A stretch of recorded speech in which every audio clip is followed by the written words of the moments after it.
My name is Amy Nin. I'm the head of diversity, equity, and inclusion at Clever. Just a bit about our series today. So as an organization, we at Clever are dedicated to advancing conversations on how to make edtech products work better for all students. And working with a lot of edtech providers over the years, we've discovered that many of us share a commitment and passion for product inclusion. So in November, we are really excited to host now three in-depth discussions with edtech leaders about topics like designing for neurodiverse students, building product inclusion and content, and understanding co-design methods and practice, and so much more. You can see all of our incredible speakers in the series here, and we really hope that you join us for our final two talks after this, which are happening early next week. But on to our amazing speakers for today. So Allison and Kelli. Allison Posey leads professional development programs and opportunities to implement universal design for learning and works to integrate current understandings from brain science with instructional practices. Prior to coming to CAST, Allison was a life science teacher in high school and community college settings, and she is an author of 2 books on learning and the brain. And then we have Kelli Suding, who is an accessibility specialist at CAST.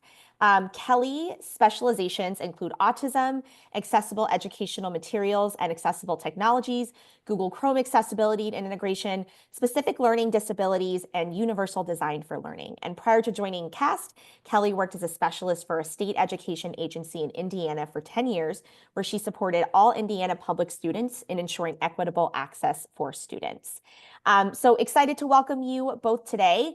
For our audience who are joining us, please feel free to put in the chat any questions that you might have, and then we will get to them as we probably toward the end. But for our agenda today, we're going to turn it over to Allison and Kelli here to just share a little bit about some of their thoughts on designing for neurodiverse learners using universal design for learning.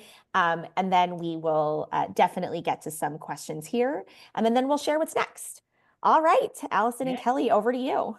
All right. Thank you so Allison, much. We can are do you this, so Kelli. excited? I know we I'm can so do this. excited. Me too. And we could talk all day. We really can, especially with this group that's in here. I mean, if we all could have our cameras on, this would be one big fabulous conversation that we can all collaborate. So we see you, friends. We see you out there.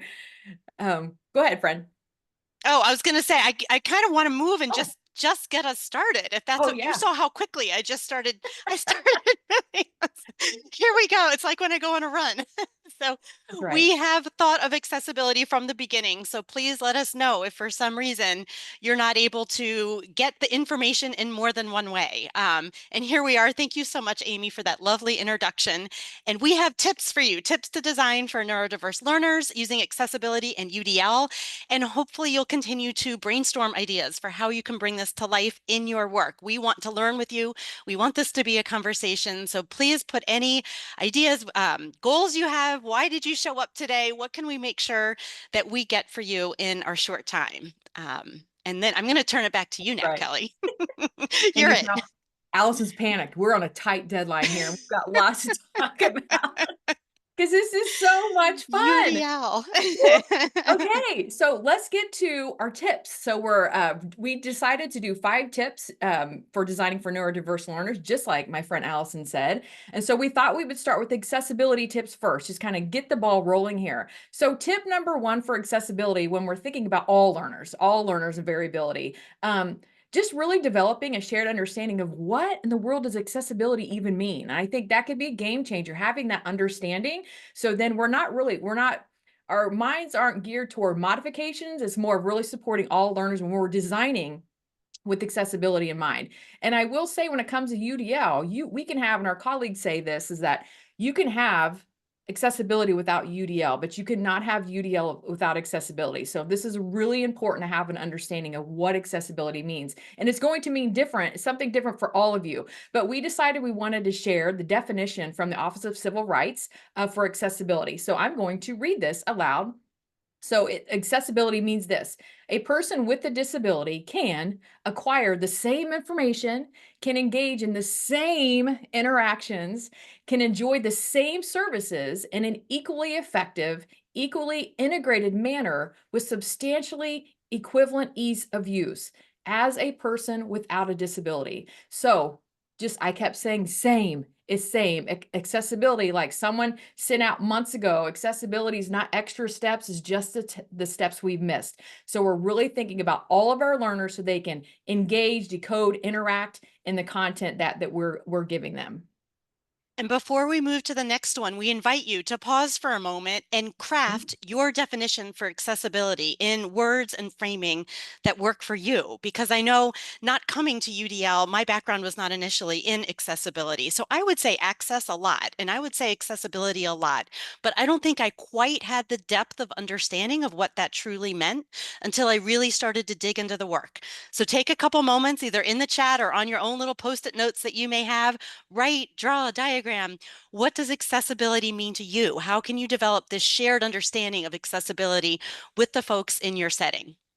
Yes, I love that. Right. And as I reflect as being at previous, being in the classroom, like, I wish I would have known then, right? I look back like all the mistakes I made, but when we know better, we do better. So we're really grateful that you're here learning alongside, and we're excited to learn from you. So please put those in the chat, what accessibility means to you also. Okay, so it's me again. We're going to go to our tip number 2, and these are not necessarily in order. Okay, so our tip, everything working together. So what do I mean by that? We just talked about the definition of accessibility. What does that mean when it comes to literacy skills, right? So all of these things work together. So thinking about your content or aim. So that's accessible educational materials. So essentially that's all the content that our learners are absorbing to gain that knowledge. Okay. Accessibility. We've designed the content with accessibility in mind. So now if a student needs Braille, large print, digital audio, we're prepared because we've designed our content with accessibility. A quick tip to test, if you're not sure what I'm talking about, take your cursor and try to highlight any words on any document that you're working on. And if it does not highlight, it means that the student's device has no idea if there's text on there, there's images on there or not. So we have to design from the get-go with accessibility. And then with that said, our technology must work with the materials. So if we have a student who needs that auditory support, that text to speech, if they don't have that built-in accessibility settings to be able to use the text to speech, then it's not going to work. And then in fact, if our materials are not accessible, then the technology is not going to work for them. And this is where our students become frustrated, right? They're just like, it doesn't work. This becomes frustrated when really the barrier is in that design. And then assistive technology.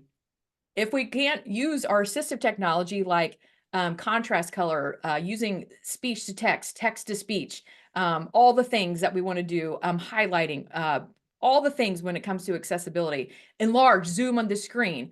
If the assistive technology cannot work with the technology, and then is broken there. So all 3 of these things have to work together. So our content from the get-go must be accessible. And we're going to share some tips at the end, some resources on how to create accessible content for all of your learners. And then also talk about accessible technologies and assistive technology. So again, all 3 of those have to work together for our students to be able to decode, interact, and respond to the content. And that's going to be a game changer for our learners. And maybe you can even add on, where there are some great definitions that are coming into the chat now about what accessibility means to you. Knowing that definition and then thinking about how you can have these 3 pieces working together, keep building on, keep growing the way you're sharing about accessibility here.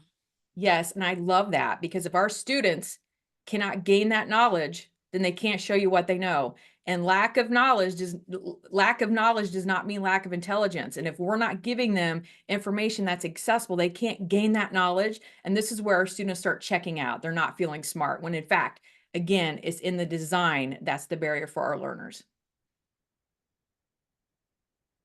Oh, and I have a GIF here.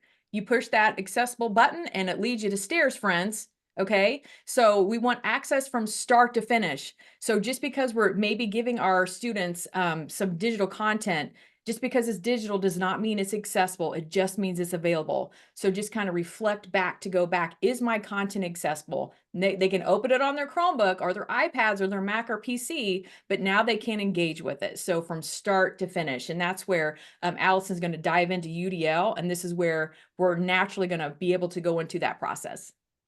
And Kelli, you're making me think of one of the things that I was doing as an educator and didn't realize until now I know better. But I was Mhm. often taking my worksheet that was maybe paper-based and I was making a digital copy. But I wasn't considering if that, and I thought, okay, I'm doing it. I'm making it more accessible. But I wasn't considering, for example, the heading structure of that content or if the content could be read aloud in a sequence that made sense. And these were a couple little things that wouldn't take me long to do.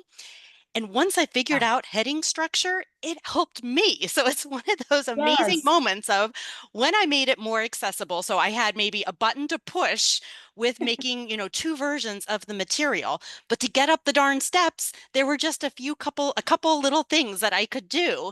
And it Yeah. really, truly helped everyone. Yeah, I'm so glad you mentioned that. So when you talk about heading structure, that's essentially in the reading order. We want all of our learners, even those who are using screen readers, to be able to access the reading order just as visual readers would be doing. And so that's key. I mean, who has been guilty of creating a Word doc or a Google Doc and you need a title and what you're doing is you're just enlarging the font size. Okay? We've all been I've guilty. done that. I've done that before. Oh my gosh, looking back, I just want to weep. But right, it's about creating those headings. And we have that, again, that tip sheet to talk about that, thinking about the reading order and executive functions, because when you're making it accessible, you also have an outline that's going to help. So then the Word doc or the Google Doc doesn't seem so overwhelming because we know that chunking information can be a game changer for our learners. So I get to do the next tip. And before I even shift the slide, my tips are about universal design for learning. But the first thing I'm going to put up is not going to be the UDL guidelines. Now, many of you know me, and you're going to know what I'm going to say for my first tip about UDL. But for those of you who maybe don't know me, I invite you to think, why would the first tip about UDL not be to share those UDL guidelines? And the reason, drum roll, Dum, dum, dum. is because too much choice is overwhelming.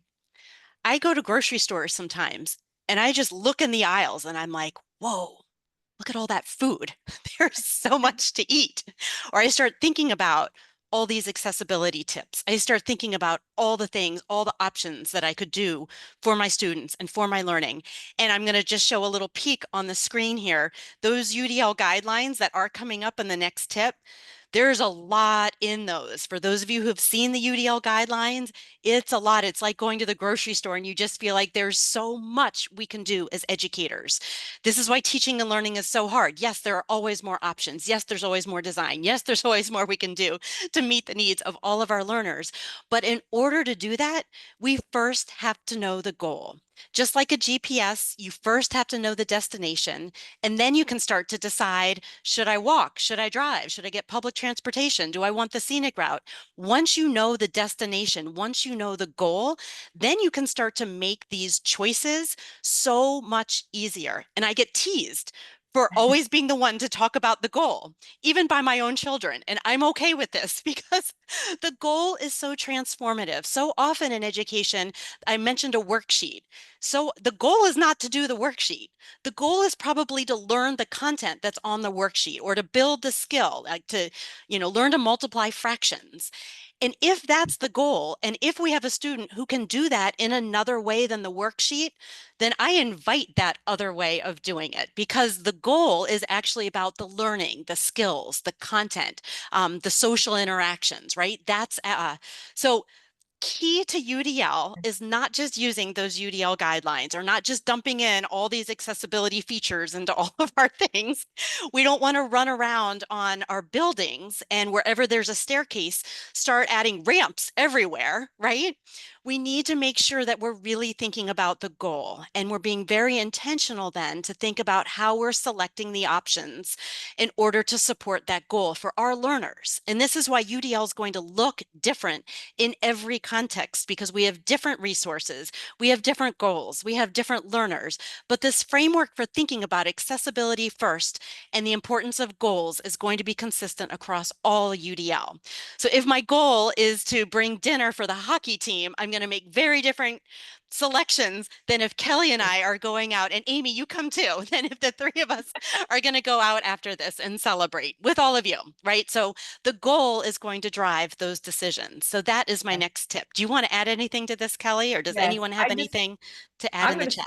I'm going to support you and lean into. I always respect that Allison always keeps us centered on the goal. And it's really important that our students understand the goal as well. Because just like you said, you go into the grocery store and it's just like, oh my gosh, all of these different options. And then who here has had that choice paralysis? When your husband, your spouse, your partner, your boyfriend, whoever's like, where do you want to eat? Do you want this? I'm like, you Oh just no, freeze. You I just just want freeze. food. Right.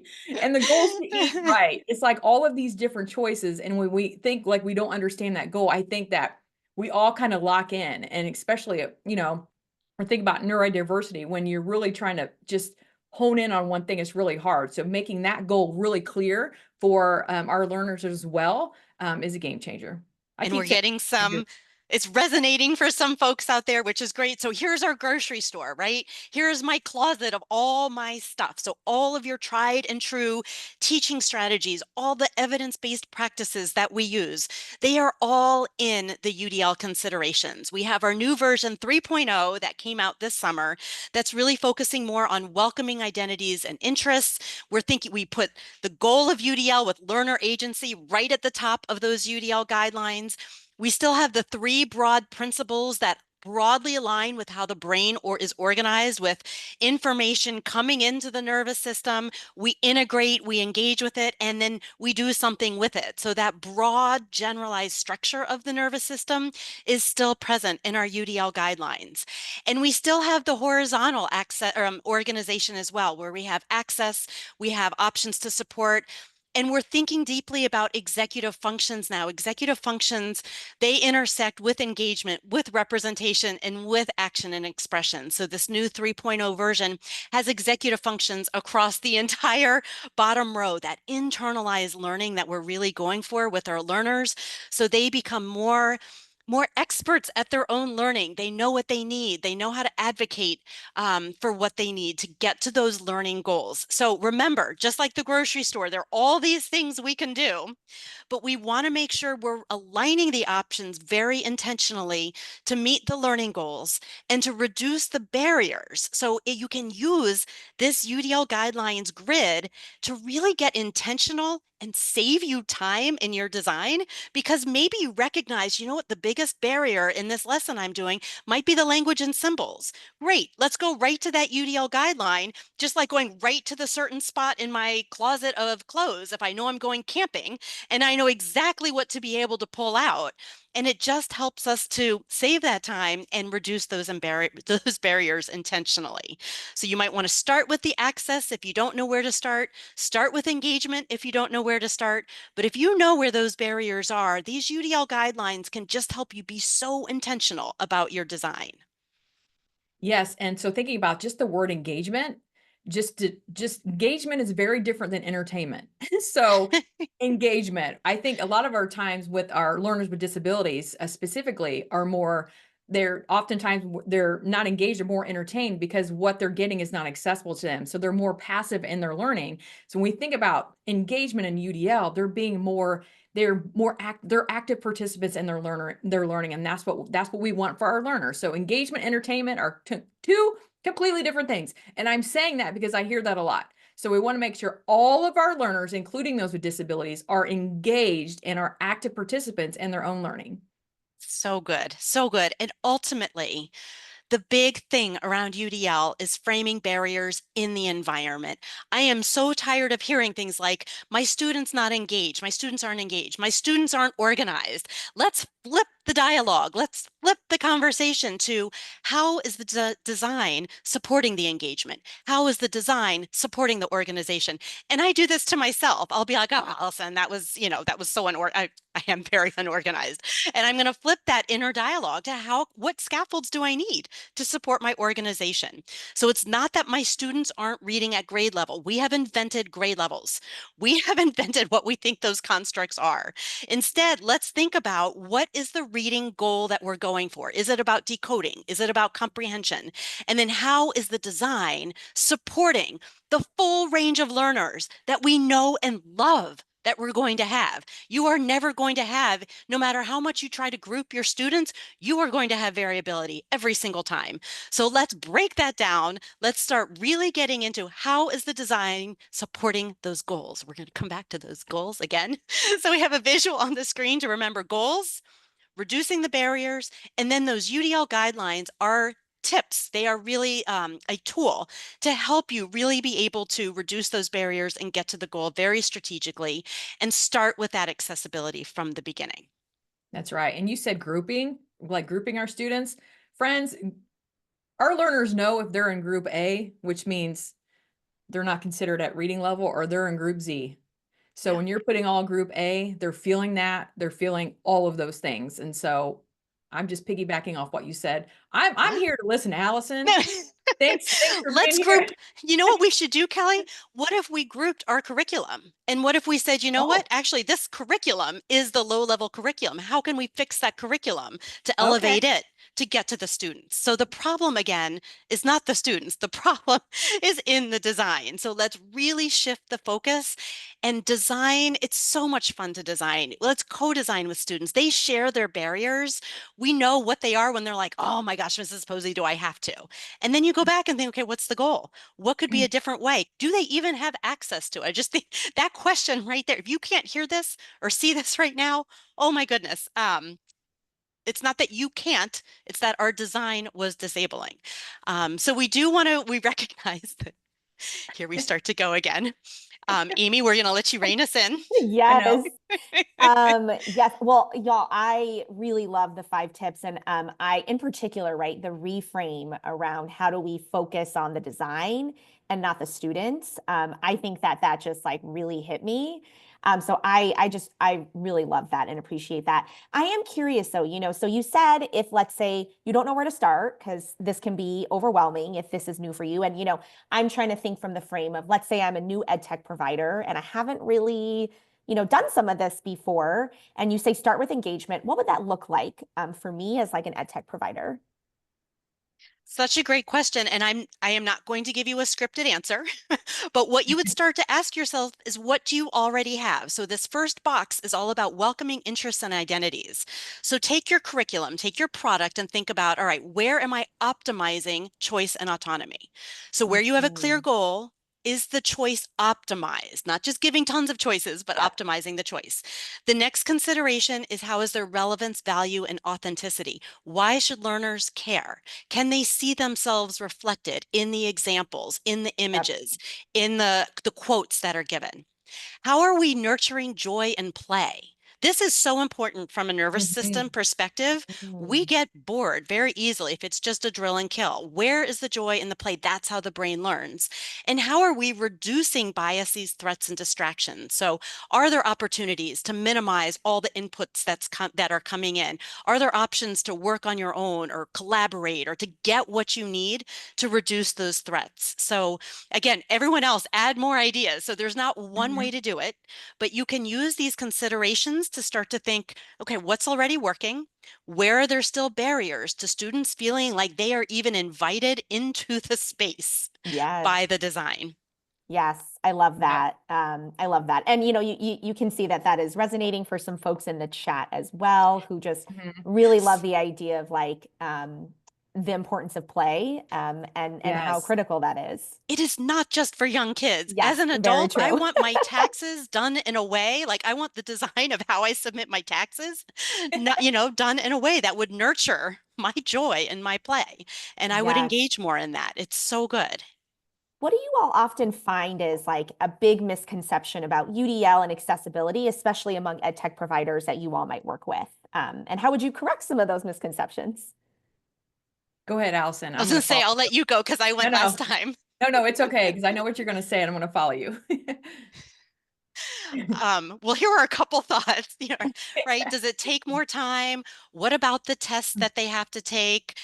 Those are some of the common questions that we get around, yes, it can take more time to design on the front to add in some Yep. of these options, but if more learners are at what we hear from educators is when UDL has been designed from the forefront, they actually have more time during the lesson to have one-on-one conversations with Mhm. students. That's a game changer for me. Give me more time with my students. What? I'll put in some front loading for that. And then the next time, it's already done. It's already Yes. there. And instead of, as you're going through your curricula, and instead of, often I'll see, here's kind of the normal, the word that I hate more than anything, Uh-huh. that we think everyone's going to do, which we know won't work for anyone. And then at the end, they're like, if you have a student who, and then you fill in all the things about the students, take those, integrate them from the beginning, anticipate Yep. that variability, value that variability through your flexible design, and empower students to be able to make the choices that they want and need in that particular lesson, because it's not going to be the same every day. All right. Yep. That's right. Yours, And Kelli. we, I got no, it's going. a, I got I going. know, I know. I just want to listen. So yeah, so with edtech providers, um, unfortunately, we hear some say, well, when we know we're asking about accessibility, it's like, well, no one with disabilities use our products. Okay, let's back up. Right. And so it comes to like retrofitting. So just like Allison said, just starting from the get-go. I mean, I already know like opening up a website, like I know right away, like I'm not going to share that because I want to share it with someone with a visual impairment and I know they're not going to be able to access it. So it's really about thinking about that design, the accessibility right from the get-go is really going to blossom into the, just like Allison said, offering those options and learner variability, because without that part being accessible in there, then learner variability, I mean, there's going to be a lot of learners who Yeah. are just cut out, excluded right away. Yep. I do want to make sure we get to an audience question. We have one. So Hillary asks, what are some suggestions to invite others to explore their conscious and unconscious biases in this work? Great question. One of the things I hope UDL does, these UDL guidelines, is help us check our bias. So if we are designing, like Kelli was saying, if we're making assumptions about who we think are using our tools or not, Mhm. that's a bias. So hopefully by adding some of these UDL considerations into the design, we're checking ourselves. Every nervous system is biased. It is. That's how our brains work, right? It's more efficient to be able to make those snap judgments. Being intentional, stepping back, using a framework to help truly reflect on the design can hopefully help us to check some of those and help each other out too. No, that's right. Are we done at 12:30 or are we an hour? Oh, we're done at we're done We at are done in a 12:30. Oh minute. my gosh, I thought this was an hour. I'm just like kicking back and ready to get some more coffee. You What? wondered why I was talking I so wish. fast. Like, and Kelli, I go. wish.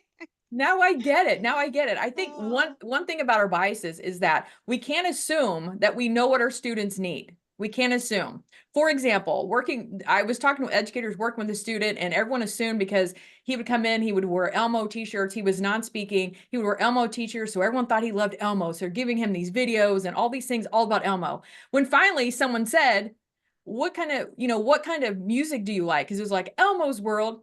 He loved Metallica. And he was getting Elmo, but no one had asked him what he actually wanted. So that student voice is like in the center. We can't assume that our students need this and this and this. It's about being our students' voice right in the center, ensuring that we're not making assumptions that they have that learner preference. I can't believe we're almost done. No, I No. and you're know. I right. know. Kelli, you're so right, because I even remember a math teacher recently saying that she brought an example in that was all about a game that was available on an app on an iPhone. And there were students who don't have access to iPhones. So again, just checking yourself, going, wait a minute, are there within this word problem example, does it have to be about that particular thing? Or can I open it up and say, hey, what toy do you like? What game do you like to play?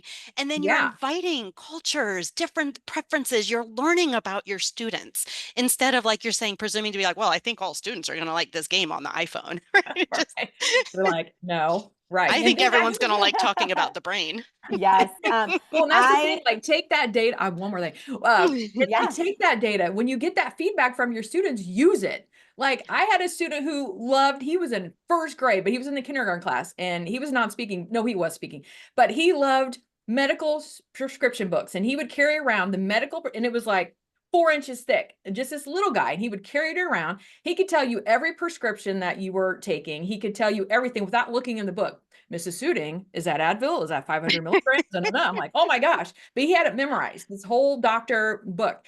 And so taking that, knowing he did that, incorporating that into the lesson. So now he's feeling like he's invited into space. So if it was a math problem, throw in some pharmacies, because he can also tell me where every pharmacy was in the whole world. And so it's like taking that, because we're investing in our students, and that's what UDL allows us to do.